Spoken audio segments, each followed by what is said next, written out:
0%입니다. 자, 오늘 포스코 DX 1.7% 약세 중입니다. 자, 어저께도 그렇고 엊그저께도 그렇고 신년 들어서 포스코 DX가 움직임이 좀 안 좋죠. 그래서 걱정하시는 분들이 있을 것 같은데 일단 걱정하실 필요 없다. 일단 그 신고가 구간에 들어왔다는 건 돌아올 수 없는 강을 건넜다는 겁니다. 자, 수급 한번 볼게요. 수급 한번 보면 어저께도 그렇고 엊그저께도 그렇고 외국인들의 매도세가 조금씩 나오고 있어요. 자, 그런데 이 수급 관련해서는 되게 중요하게 봐야 되는 그 부분들이 예를 들어서 바이오 같은 경우에는 최근에 굉장히 강한 움직임을 보이고 있죠. 그럴 때 첫 번째 신고가 들어가는 그런 구간이 있습니다. 그때 이 새롭게 진입을 하고 있는 매집 주체가 어디인지 그런 부분을 확인할 때 필요하지만 포스코 DX 같은 경우에는 이미 신고가 이후에 바닥부터 10배 정도의 상승세가 나왔기 때문에 여기서 외국인들이 매도한다 그런 게 크게 의미가 없습니다. 그리고 이 거래 규모 자체가 사실상 너무 어마어마하게 지금 거래가 증가한 그런 상태이기 때문에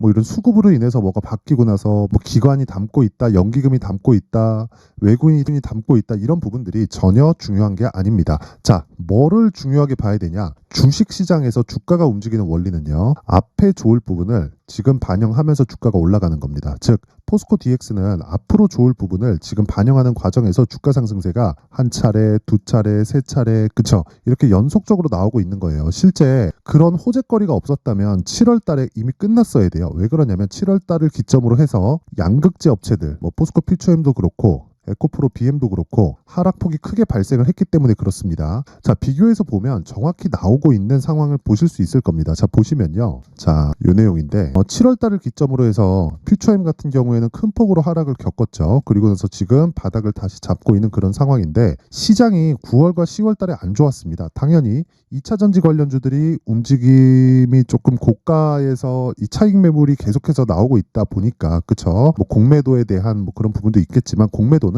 62평을 이탈하는 그 구간부터 약간 조금 완전히 그 언더슈팅을 만들기 위한 그런 과정에서 시장에 안 좋게 작용을 하는 거고요. 그리고 고가부터는 차익성 매물이 나왔다고 보셔야 되는데 자, 위쪽에 보시면요. 그 포스코 DX 같은 경우에는 어떻게 됐나요? 그쵸? 조정을 견뎌내고 추가 시세가 나왔다. 그럼 이 구간에 또 다른 모멘텀이 발생을 했겠죠. 그게 뭡니까? 두산 로보틱스의 상장입니다. 자, 그러면 지금 DX 같은 경우에는요. 첫 번째, 시세를 내기 시작했을 때는 양극재 공장을 증설해야 된다는 모멘텀이 계속해서 붙어 있었고요. 그리고 8월 달 이후에는 로봇 관련주나 스마트 팩토리 이쪽에 대한 모멘텀을 계속 받고 있는 겁니다. 자, 그러면 여기서 두산 로보틱스의 시세를 한번 볼게요. 그쵸? 0.09%의 보합권 그리고 고가에서 약간 눌림목이 나오고 있는 그 정도의 움직임입니다. 자, 명확하게 갈립니다. 두산 로보틱스의 상장 모멘텀을 받으면서 DX가 추가적으로 시세를 냈을 때 포스코 퓨처엠은 하락 구간에서 계속해서 저가를 낮춰가는 그런 움직임이 나왔고요. 지금은 퓨처엠 같은 경우에 70만 원에서 거의 한 반토막 이상 났죠. 한 70% 정도 빠졌습니다. 이렇게 빠지고 난 다음에는 만약에 퓨처엠이 성장성이 훼손됐다 이런 상황이 발생했다고 쳐볼게요. 이랬을 때는 문제가 된다. 근데 양극재는 계속해서 쇼티지가 나올 수밖에 없는 구간에 들어와 있고 그리고 에코프로 BM 같은 경우에는 삼성 SDI에서 들어온 44조짜리 수주 계약이 이미 들어와 있죠. 이건 기존에 받아왔었던 물량의 2.5배에 해당하는 엄청난 물량이고 이걸 생산량으로 바꿔서 보잖아요. 그러면 연간 15만 톤 이상입니다. 근데 에코프로 BM의 생산 능력 있죠. 생산 능력은 연간 23년 기준에서 17만 톤 그리고 27년 기준에서 71만 톤까지 증가를 합니다. 자, 그러면 잘 생각해 보세요. 에코프로 BM은 그쵸? 삼성 SDI발로 양극재 생산해야 되는 그 물량을 지금으로선 다 채워놨습니다. 그러면 지금 앞으로 무슨 일이 벌어질까요? 확보 전쟁이 벌어지겠죠. 어쩔 수 없이 DX 쪽으로 모멘텀이 몰릴 수밖에 없고 그건 인건비가 증가하는 부분도 있고 로봇 관련된 그런 부분 그쵸? 생산 능력을 증가시켜야 되니까 그래서 지금 계속 스마트 팩토리 쪽으로 기업들의 수요가 계속 되는 겁니다. 딱 여기까지만 이해를 하시면 되는 거예요. 근데 여기서 가격대를 어떻게 잡는지 그리고 가격 가지고 우리가 어떤 식으로 이 주가를 판단해야 되는지 그리고 추가적으로 상승하기 위해서는 어떤 모멘텀이 있어야 되는 게 아니라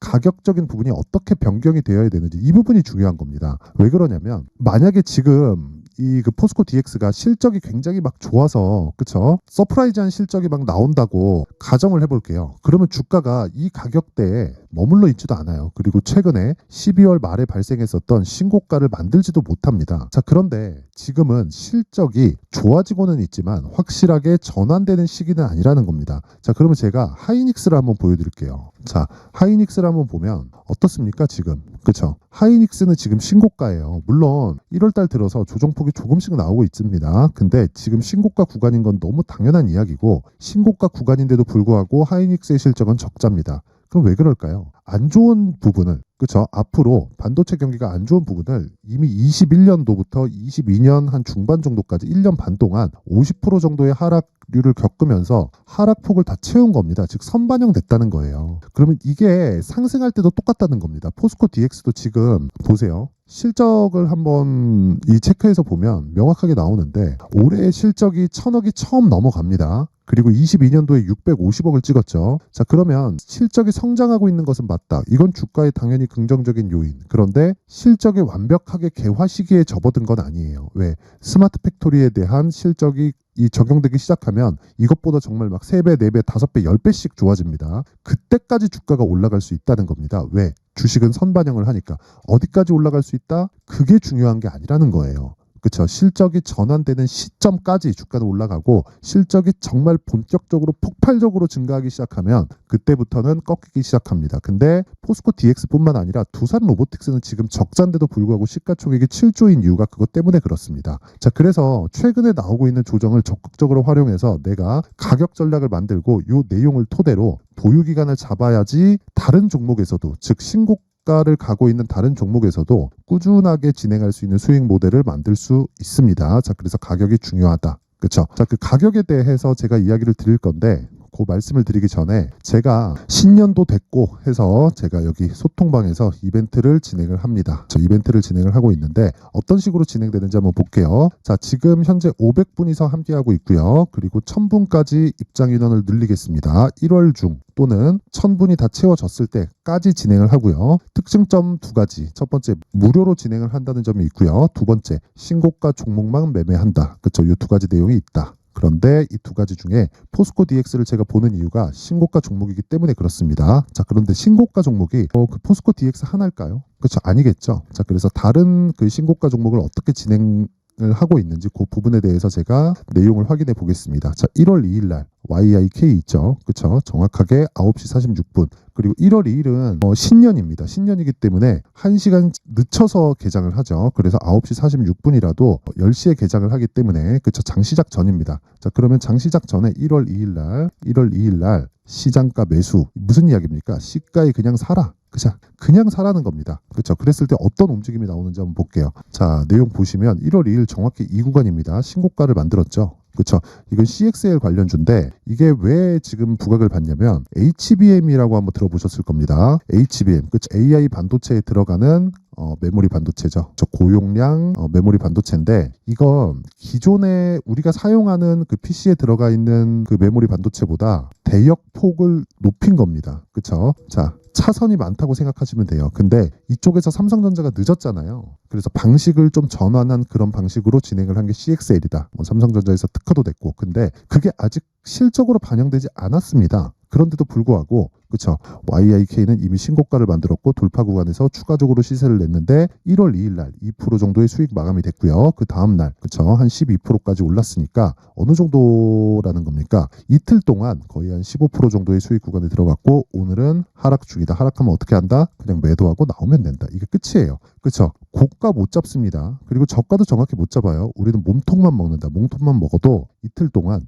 어느 정도라는 거죠? 대략 한 15% 전후, 그렇죠, 요 정도의 상황이 발생한다. 물론 어떤 종목이든지 이런 정도의 수익이 나오는 건 아닙니다. 그런데 제가 이렇게 이야기를 드리는 건 어떤 종목이든지 주도주가 되는 종목은 모두 신고가를 거쳐갑니다. 그래서 신고가 구간에서 내가 매매를 해야 된다는 건 이 내용만 가지고도 증명이 된 거고, 에코프로, 포스코 DX 모두 다 마찬가지예요. 신고가를 거쳐가지 않으면 절대로 수익 구간에 들어갈 수 없습니다. 그래서 그 부분 반드시 기억을 하시고, 자, 뭐 다른 종목을 보더라도 마찬가지입니다. 내용을 한번 보시면 쭉 올려서 보시면 12월 22일 날 보더라도 시노펙스, 그렇죠. 시노펙스 같은 경우에 얼마나 많이 갔는지 다들 아실 텐데 오늘 빠지죠. 오늘 매도하면 되는 거예요. 저 정확하게 12월 22일 시노펙스 8시 53분, 그렇죠. 장 시작 전에 그냥 때려 사라. 그냥 시가이책을 시키자. 정확하게 12월 22일 요 날이죠. 그렇죠. 이날 11% 상승, 시작 시점이 5,200원인데 지금 7,600원 오늘 내리니까 종가에 그냥 매도하면 되는 겁니다. 내렸을 때. 자, 그러면 대략 한 일주일 정도 보유해서 50% 정도의 수익 구간에 들어가는데 모든 종목이 이렇게 되는 것은 아니지만 이런 종목이 되는 과정에서는 무조건 신고가를 거쳐간다. 그래서 그 시작점인 신고가 구간을 반드시 공략하자.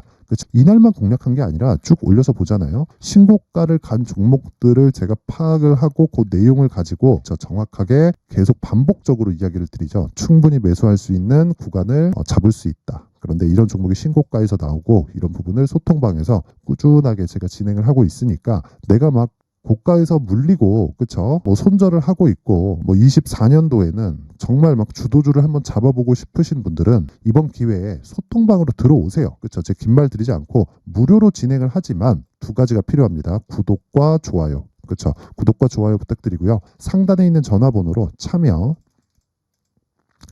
참여라고 문자를 보내주시는 분들에 한해서만 제가 소통방 입장 링크를 순차적으로 공유를 해드리도록 하겠습니다. 자, 그리고 연초 이벤트 하나 더 나갑니다. 제 신고가에 대해서 계속 강조를 드렸죠. 그래서 이런 시노펙스, 레고캠바이오 이런 종목들을 잡을 수 있기 위해서는요, 검색기가 필요합니다. 여기서 나오는 종목들을 토대로 지금 이 방을 운영하고 있는 거고, 이 내용을 가지고요, 그렇죠? 여기 수익 모델, 어떤 식으로 매매를 해야 되는지 그 내용에 대해서 제가 상세하게 준비를 해놨으니까 구독과 좋아요 부탁드리고요. 상단에 있는 전화번호로 참여라고 문자를 보내주시면 제가 신고가 검색기, 그리고 수익 모델, 그리고 소통방 입장 링크까지, 그쵸? 이 세 가지를 모두 공유를 해드리도록 하겠습니다. 자, 다시 포스코 DX로 돌아와서 보겠습니다. 지금 이틀 동안 하락폭이 꽤 나오다 보니까 스트레스 받으시는 분들이 많을 것 같아요. 자, 그런데 정말 걱정하실 필요 없고 지금 가격대를 어떻게 잡는지에 따라서, 그쵸? 올해 수익률이 완전히 달라질 수 있습니다. 그리고 이해하는 게 중요해요. 자, 그래서 제가 그 포스코 DX의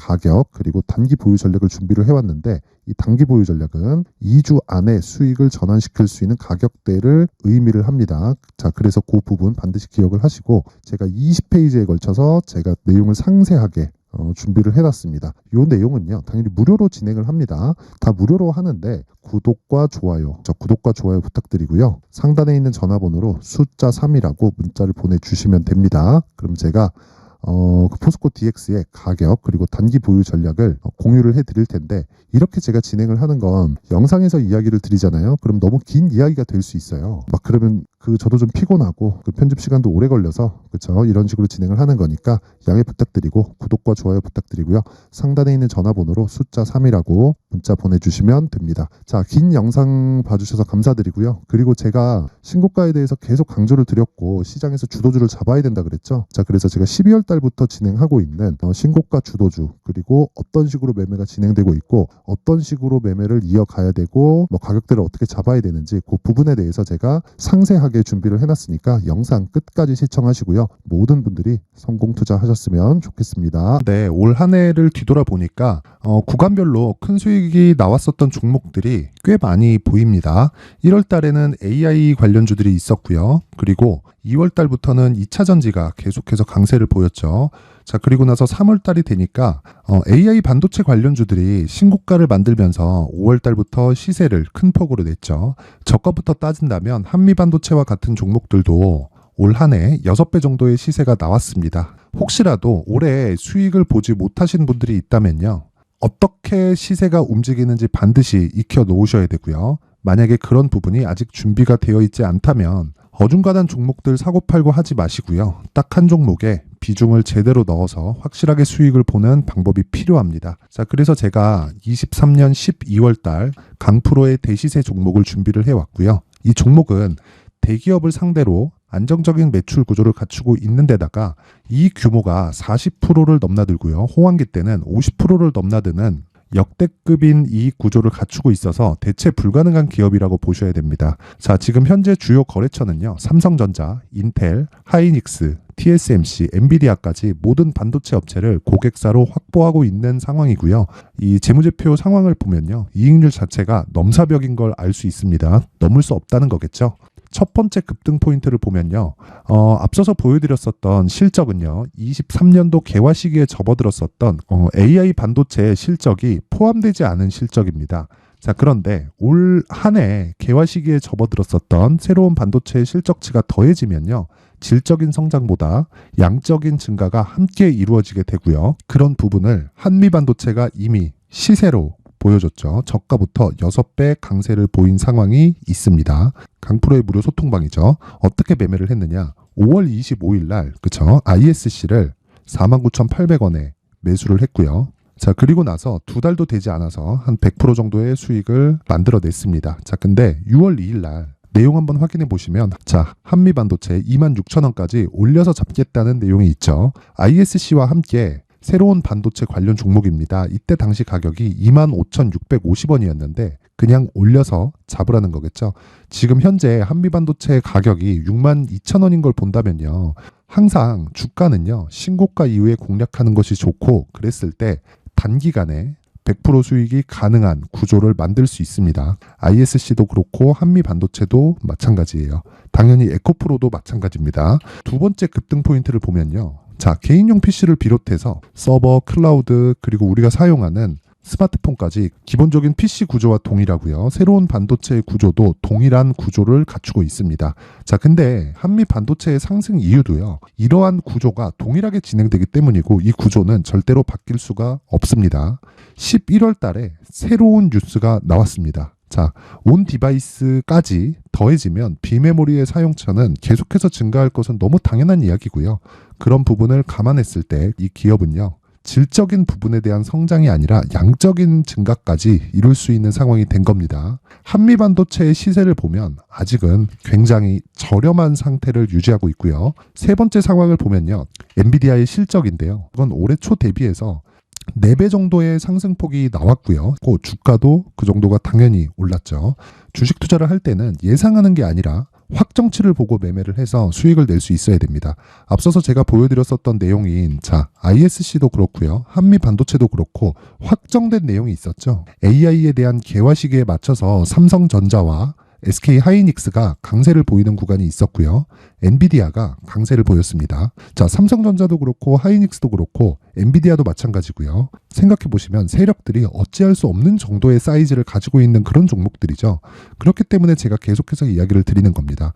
확인하는 데는 확정치가 필요하다고요. 엔비디아 실적만큼 확실한 재료가 있을까요? 엔비디아의 실적의 증가세는요. 앞으로 다가올 AI 반도체의 수요 증가가 있을 수밖에 없다는 거고 그리고 그에 맞춰서 단가는 폭증하고 있는 상황인 게 엔비디아의 실적을 보면 알 수 있고요. 그리고 삼성전자와 SK 하이닉스로 연결이 되고요. 그래서 한미반도체가 올라온 그런 상황입니다. 한미반도체만큼 추가적으로 상승할 수 있는 종목이 있다는 게 하이닉스를 포함해서 삼성전자의 시세 그리고 엔비디아의 실적을 보면 알 수 있고요. 그래서 준비한 4분기 대시세 종목 내년 초까지 강세를 보일 수 있는 종목을 준비를 해왔습니다. 어렵게 생각하지 마시고요. 기본적으로 신고가 구간에 있는 종목이기 때문에 하락에 대한 저항성은 충분히 갖춰져 있는 종목이고 이미 시세가 시작이 됐습니다. 자, 무엇보다 중요한 건 얼마에 사는 걸 텐데 제가 그런 부분까지 상세하게 준비를 해놨으니까 영상 상단에 있는 전화번호로